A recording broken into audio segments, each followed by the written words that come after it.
IIT, JEE, नीट किंवा MST CET यासारख्या प्रवेश परीक्षांची तयारी तुमच्याकडे एक उत्तम पर्याय म्हणजेच सुपर 30 सिंधू संचलित सुपर 30 करिअर इन्स्टिट्यूट सिंधुदुर्ग, तेही कुडाळ या शिक्षण नगरीमध्ये. प्रशस्त क्लासरूम, लॅबोरेटरी, लायब्ररी, प्रशस्त मैदान, मुला मुलींसाठी स्वतंत्र हॉस्टेलची सोय, ट्रॅव्हलिंग फॅसिलिटी इत्यादी सोयी. त्वरा करा, आजच दिलेल्या क्रमांकावर संपर्क करून नोंदणी करा. अभिमन्यू हॉटेल ते राज हॉटेल हा रस्ता MIDC मध्ये येतो आणि MIDC मध्ये आल्यामुळे याच रस्त्याचं काम गेल्या वर्षी डांबरीकरण व हॉट मिक्स व गटारे हे 1 वर्षापूर्वी या रस्त्याचं काम झालेलं होतं. आजही तो रस्ता आणि गटारे सुस्थितीत आहे आणि सुस्थितीत असतानासुद्धा आता त्याच रस्त्यावरती काँक्रिटीकरण आणि रुंदीकरण करण्याचं टेंडर निघालेलं आहे.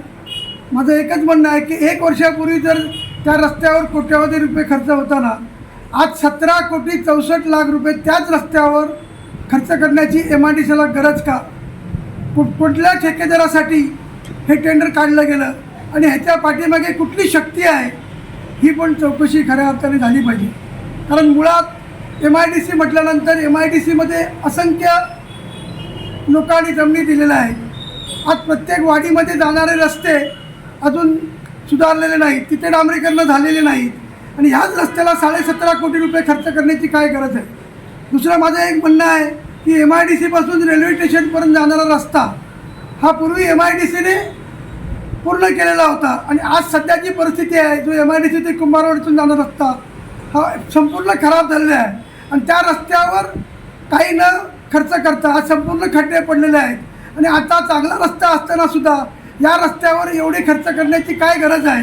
कुठल्या ठेकेदाराचं पोट भरण्यासाठी हे 17 कोटीचं टेंडर निघालं आहे याची लवकरच चौकशी करण्याची आम्ही मागणी करणार आहोत.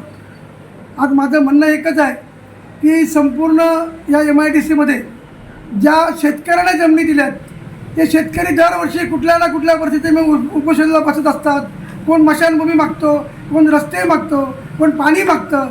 पण ह्या लोकांना पाणी दिलं जात नाही आणि ठेकेदाराचं पोट भरण्यासाठी 17.5 कोटी रुपयाचं टेंडर काढलं जातं. माझं एकच म्हणणं आहे की या टेंडरची चौकशी व्हावी आणि ही चौकशी करून जी सध्याची परिस्थिती आहे पत्रकारांनी जाऊन बघावी. तर शेवटी MIDCचं जे टेंडर निघतं हे स्थानिक पेपरमध्ये पण येण्याची गरज असते आणि निविदासुद्धा न येता ही टेंडरने ही डायरेक्ट मॅनेजर आहे ह्याची पण चौकशी होण्याची गरज आहे आणि ह्याची पाठीशी कोण आहे ह्याची पण चौकशी होणे गरजेचं आहे.